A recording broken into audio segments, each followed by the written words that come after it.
This is SpaceTime Series 25, Episode 46, for broadcast on the 18th of April 2022. Coming up on SpaceTime: the largest comet ever seen, detection of the most distant galactic laser, and China launches its 182nd spy satellite since 2016. All that and more coming up on SpaceTime. Welcome to SpaceTime with Stuart Gary.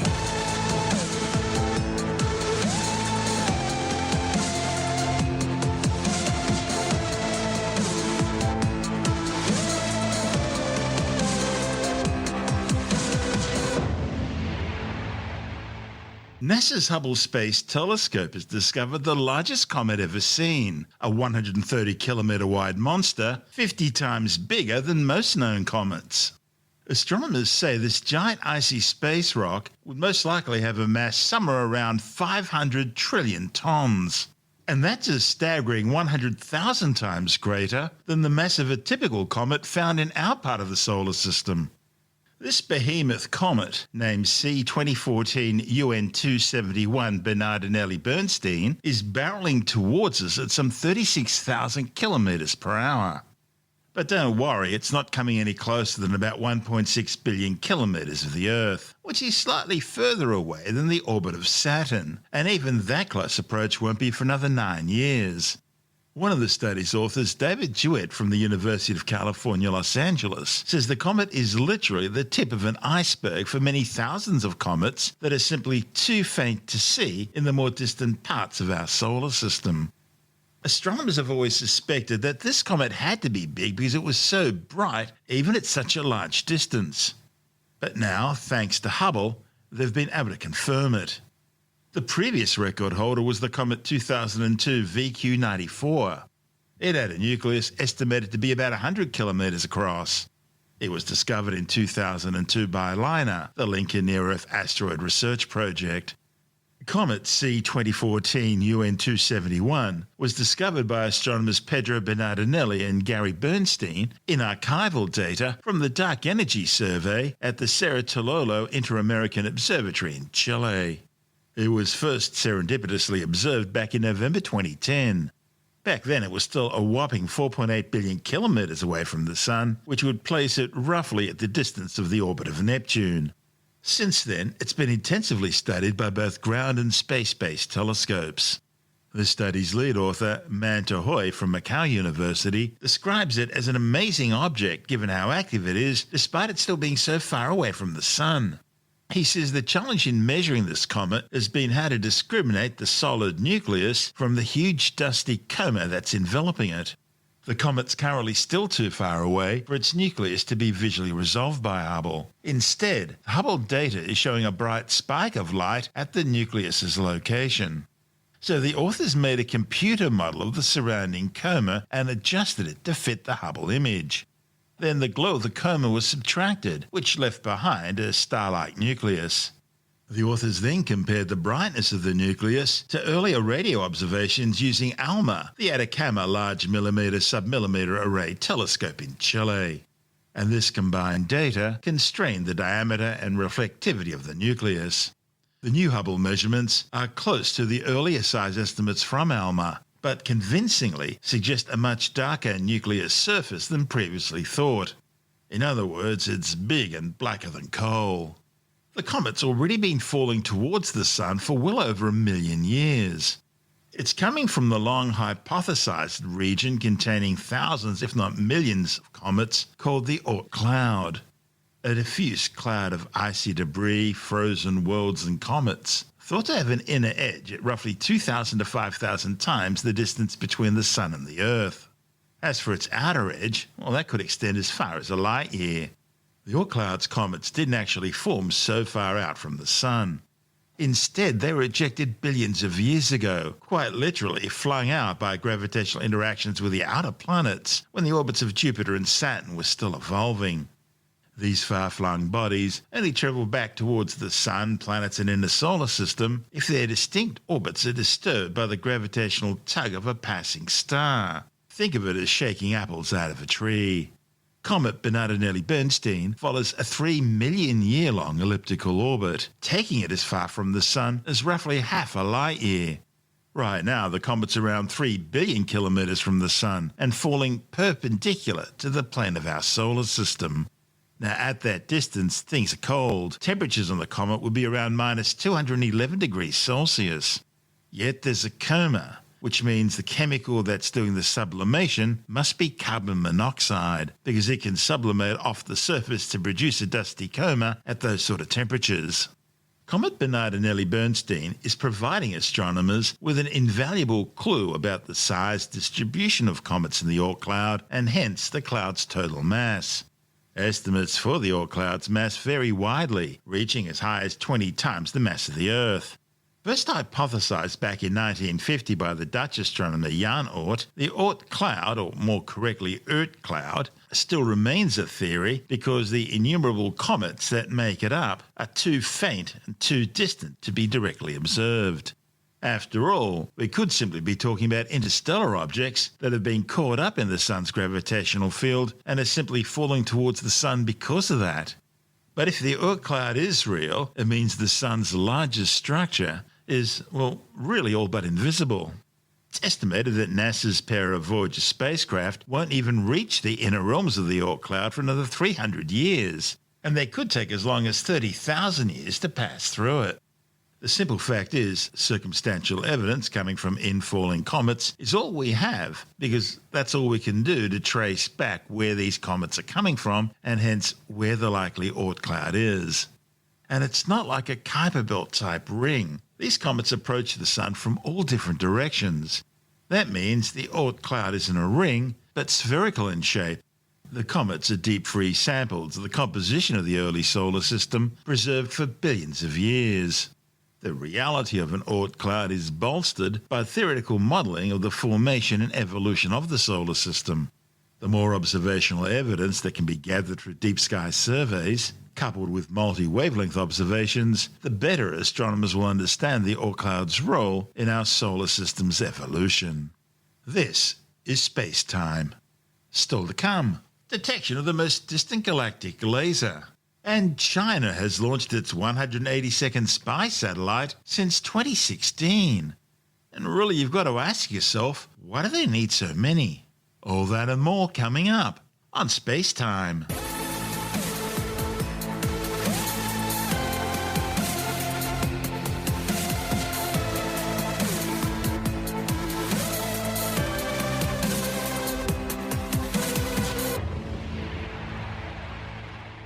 Astronomers have discovered a massive laser called a megamaser generated by the collision of two galaxies. The findings, reported in the astrophysical journal Letters, show that this powerful radio wave laser was actually produced some 5 billion light years away. The maser was generated when hydroxyl molecules, which are composed of one atom of hydrogen and one of oxygen, absorb photons at a specific wavelength of 18 centimeters. They then emit two photons of the same wavelength. And when molecular gas gets extremely dense, as typically happens when two galaxies collide, the emission gets very bright and can cause concentrated beams of light to shoot out.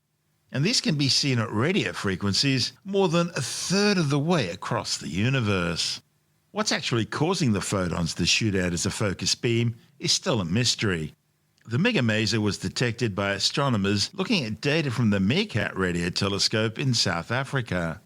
The study's lead author, Dr. Marcin Glowacki, who was with the University of Western Cape in South Africa when he made the discovery, and is now at the Curtin University node of the International Centre for Radio Astronomy Research in Western Australia, says the light from the maser has travelled some 58,000 billion kilometres to reach the Earth.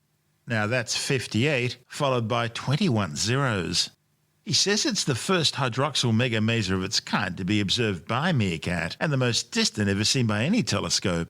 Just as impressive is the fact that this record-breaking discovery was made with just a single night of observations by Meerkat, which is undertaking a deep sky survey involving more than 3,000 hours of observations.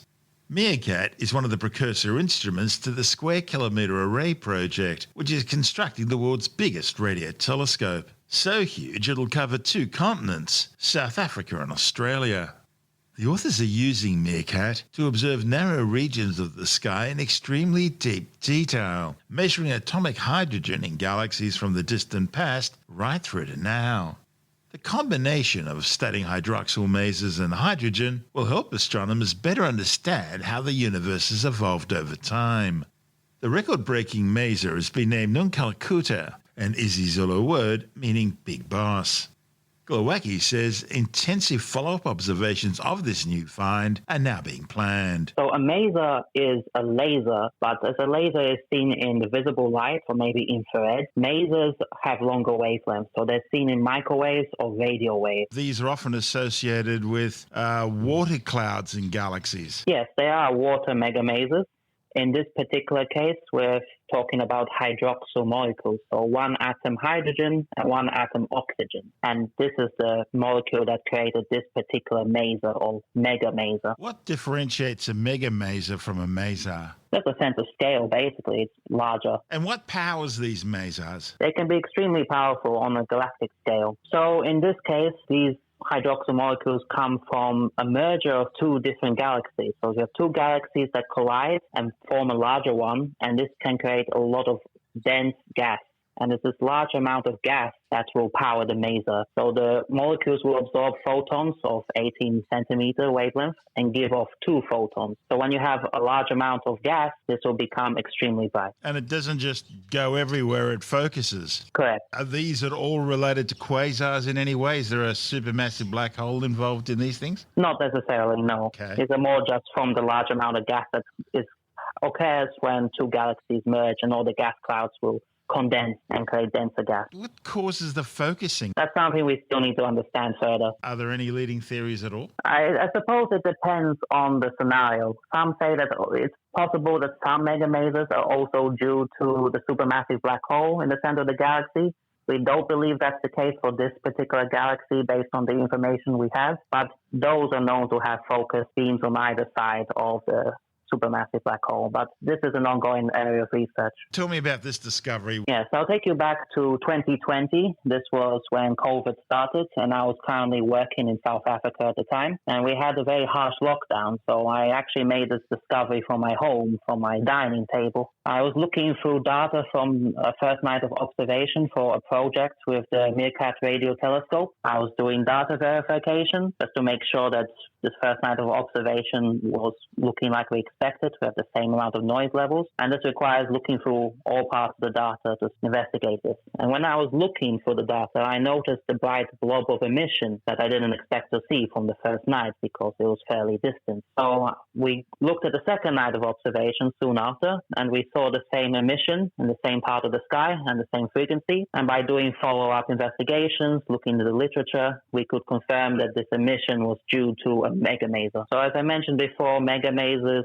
occur in galaxies that have just merged. And these are interesting parts of galaxies to understand as astronomers, because we need to understand how galaxies have evolved in time, how they've grown from these mergers and so forth. But you need to understand not just how they're merging now, but also in the distant past. So until now, there was only about 100 of this kind of megamasers detected, and they had all been relatively nearby. So in the first night of observation for this project from this new telescope, we've been able to make the first really distant discovery of a megamaser, about 5 billion light years away. And so this is very encouraging news that we'll be able to further detect such megamasers in the distant past and help our understanding of galaxy evolution. The name of the megamaser and where that came from? So the name is, or nickname is Nikala Kafa, which is a Zulu word, and it translates to big boss. There was a competition set up by the project that this discovery was made in for the general public to send in suggestions for nicknames, and a student studying at the university came up with this suggestion. Where does this research go now? So we have some follow-up observations planned for this particular megamaser so we can better understand what's happening in the host galaxy. And in the meantime, this survey is going to continue. It's called the LADUMA project,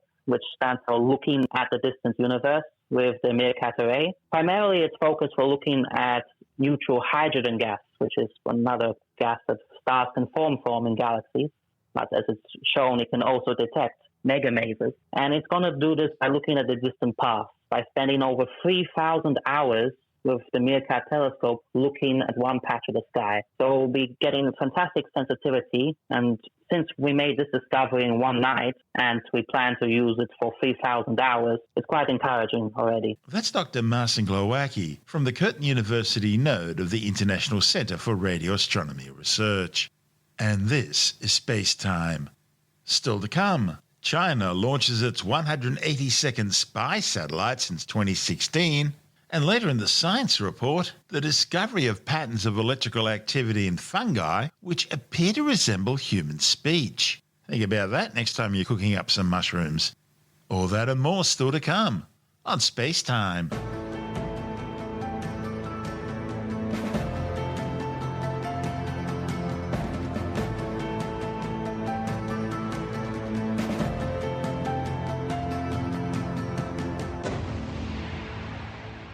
China has launched what it euphemistically likes to call a new Earth observation satellite.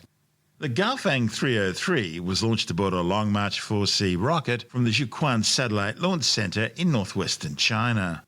Beijing claims the new spacecraft will aid in marine disaster prevention and mitigation work, dynamic marine environment monitoring, marine research, environmental protection, water conservancy, agriculture, forestry monitoring, urban planning, and meteorological scientific research. In reality, Gaofang 303 is a People's Liberation Army military surveillance and reconnaissance spy satellite. The 2,800 kilogram spacecraft is based on a CSL 3000B bus and is equipped with a synthetic aperture radar, control moment gyros, and a data communication transmission network hub. The satellite has an image resolution of better than a metre and carries enough fuel for an 8-year lifespan. The new spacecraft will now be networked with other Gaofang satellites as Beijing continues to undertake what it describes as preparations for war, a path it's getting more and more confident with as it continues to monitor the West's response to Moscow's invasion of Ukraine. Beijing has a constellation of 485 satellites currently orbiting the Earth. Since 2016, Beijing's launched more than 182 Earth observation, surveillance and reconnaissance satellites. These are designed to provide near-continuous high-resolution and electronic monitoring of areas of interest to China, and they include at least 36 Gaofang and some 89 Yaogang spy satellites. This launch also marks the 414th mission for the Long March series of rockets. It's been a busy time for China's rocket launch industry. A new Long March 6A rocket recently undertook its maiden flight successfully, placing 2 new satellites into orbit. The Long March 6A is a new 50-metre tall medium-lift rocket equipped with 2 120-ton thrust engines burning liquid oxygen and kerosene, as well as 4 strap-on solid rocket boosters. It's far larger than the smaller, lighter but similarly named Long March 6 rocket, which is built by the same company. The launch from the Taiyuan Satellite Launch Center in Jiangxi Province carried the Puzhang 2 and Tiancun 2 spacecraft into their respective orbits. Beijing describes the Puzhang 2 as an Earth observation satellite, tasked with carrying out scientific tests and surveying land resources, monitoring population density, as well as weather, traffic and crop growth. And that's still a Chinese word salad for spy satellite. It's been placed into a 605-kilometre high polar orbit. Also on the flight was the Tiancun 2 spacecraft, which is a follow-up to the earlier Tiancun 1, launched in 2017. It's a technology testbed designed to verify satellite bus design, artificial intelligence capabilities, new multitasking algorithms, optical camera systems, different types of in-orbit attitude control systems, multifunctional flexible cladding materials, and to ensure that a new designed flexible solar array system works. The day following the Long March 6A launch, Beijing launched a Long March 11 rocket from the Jiuquan Satellite Launch Center. The mission deployed 3 Tianping 2 satellites into orbit. Now, Beijing are keeping details of these satellites quiet, only saying that they'll provide atmospheric measurements from space, survey space environment, and correct orbital projection models. Read into that what you will. Meanwhile, China's Tianzhou-2 cargo ship is burnt up during atmospheric re-entry, with larger debris segments crashing down as planned into the southeastern Pacific Ocean. The Tianzhou-2 was launched back in May last year on a Long March 7 rocket from the Wenchang Satellite Launch Center in Henan Province, carrying 6.8 tons of supplies for China's Tiangong orbital space station. The payload included 2 tons of propellant and more than 160 packages of supplies, as well as 2 extravehicular activity spacesuits for taikonauts to perform spacewalks. The space station's existing Shenzhou 13 3-person crew will be returning to Earth this week following their 6-month stay on station. They'll be handing over the orbiting outpost to the new Shenzhou 14 crew. This is SpaceTime.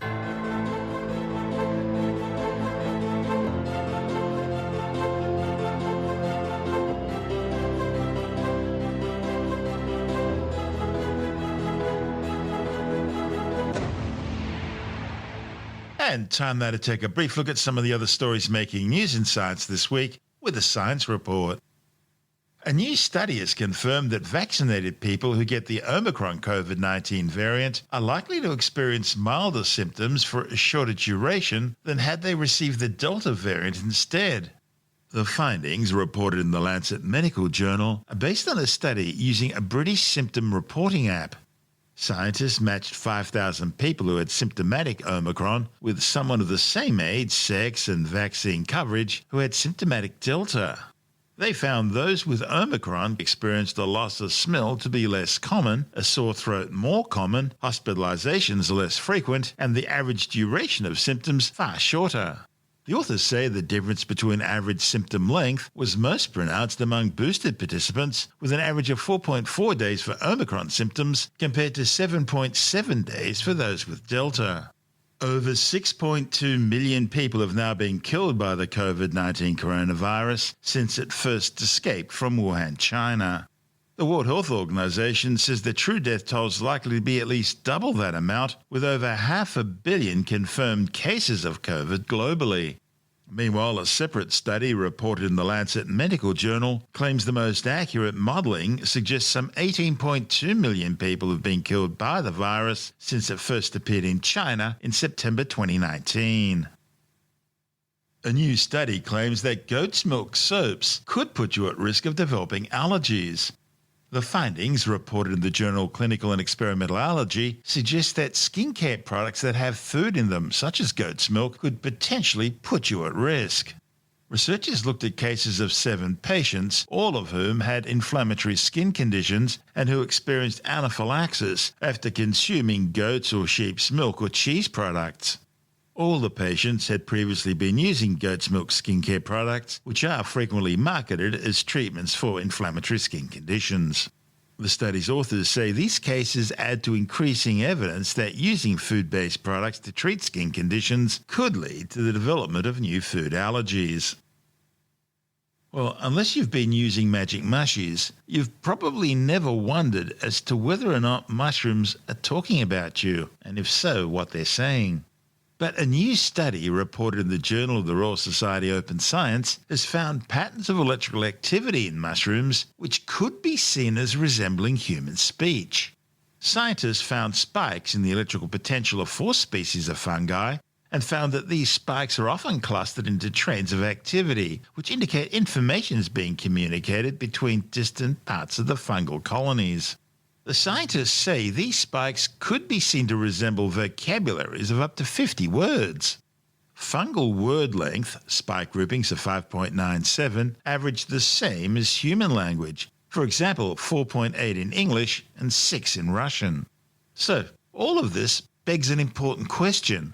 Do mushrooms scream when you chop them up and cook them and then eat them? There's a new book on the royals. This one focuses on the first in line for the throne and his interest in alternative medicines.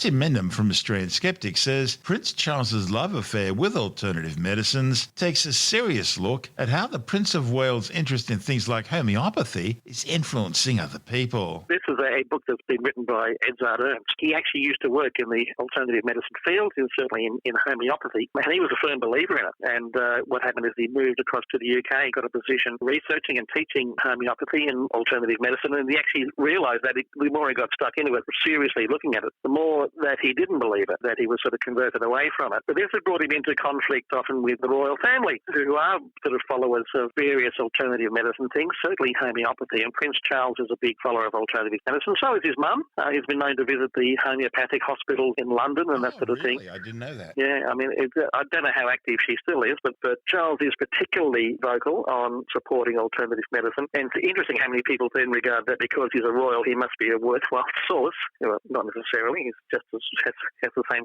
foibles and failings as most human beings. But anyway, therefore he came into conflict with Prince Charles, who took objection to what Ernst was saying. And the suggestion was that he had a hand in Ernst losing his position. Never been proved. But therefore, since then, Edzard Ernst has been following Charles's sort of promotion of all med and having a close look at it. And it definitely is sort of a difficult area for like when you're criticising the royal family, especially at the moment. Certain members of the royal family are fair game, but others, sort of Prince Chuck, when he was talking to Flowers and that sort of stuff, he's probably a serious gent and he's sort of seriously looking at this alt-med, but he's definitely a believer, definitely promoting it. And as far as Ernst is concerned, he's actually using that position to influence naysayers.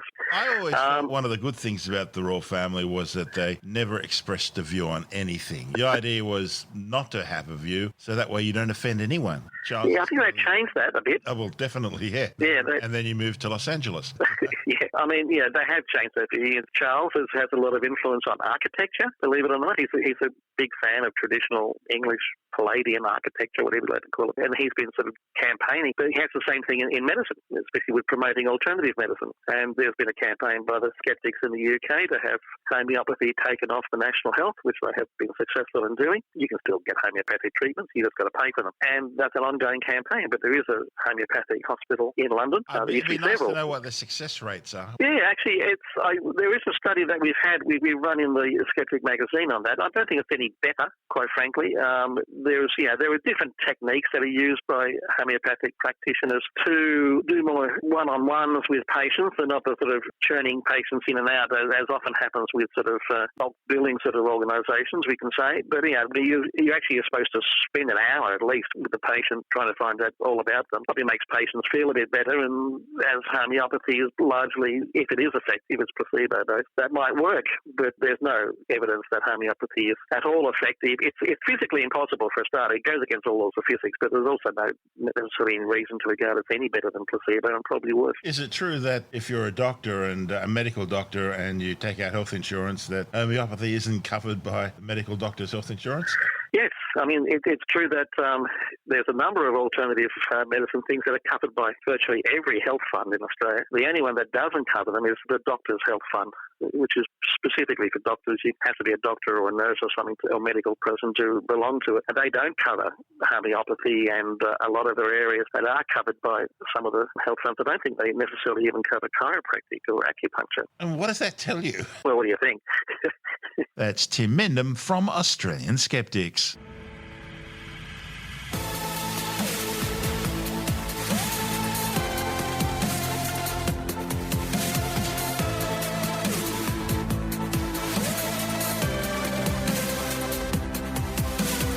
And that's the show for now.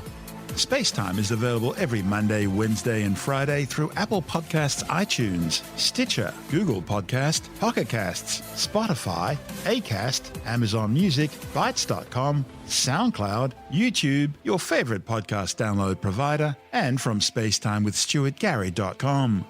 SpaceTime's also broadcast through the National Science Foundation on Science Zone Radio and on both iHeartRadio and TuneIn Radio. And you can help to support our show by visiting the SpaceTime store for a range of promotional merchandising goodies, or by becoming a SpaceTime patron, which gives you access to triple-episode commercial-free versions of the show, as well as lots of bonus audio content which doesn't go to air, access to our exclusive Facebook group, and other rewards. Just go to spacetimewithstuartgary.com for full details. And if you want more space time, please check out our blog, where you'll find all the stuff we couldn't fit in the show, as well as heaps of images, news stories, loads of videos, and things on the web I find interesting or amusing. Just go to spacetimewithstuartgary.tumblr.com. That's all one word, and that's Tumblr without the E. You can also follow us through @StuartGary on Twitter, @SpaceTimeWithStuartGary on Instagram, through our SpaceTime YouTube channel, and on Facebook, just go to facebook.com/SpaceTime with Stuart Gary. And SpaceTime is brought to you in collaboration with Australian Sky and Telescope magazine, your window on the universe. You've been listening to SpaceTime with Stuart Gary. This has been another quality podcast production from Bytes.com.